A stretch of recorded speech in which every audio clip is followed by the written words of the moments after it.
મનની જાણે માં, મિત્ર અને ત્રીજો ભગવાન.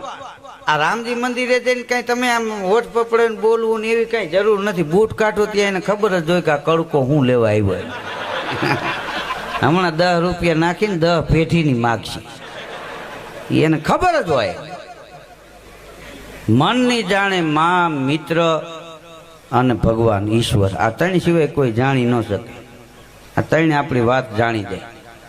આપણને મોરે પાવી જાય બાપુજીને ન ખબર પડે, બાને ખબર પડે કે દીકરો કઈક મોરો પડી ગયો.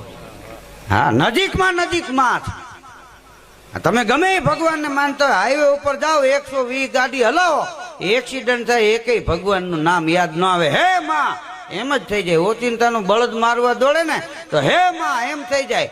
લહરીને તમે ક્યાંકથી પડો તો હે માં એમ થઈ જાય. કોઈ થાંભલેથી પડ્યો ને હે બાપુજી એમ બોલ્યો રેકળ નથી. કારણ કે તાત્કાલ આવે એનું નામ માં. બાપુજી બીડી ટેકાવીને બેઠા હોય. એ કે લાગનો છે કે હું 2 દિવસે કહું છું હખણો બે, કોઈ બે તો નથી, ભલે પડ્યો. હા, અને માને કદાચ હાથમાં રોટલો હોય તો દીકરાનો અવાજ સાંભળે ને રોટલો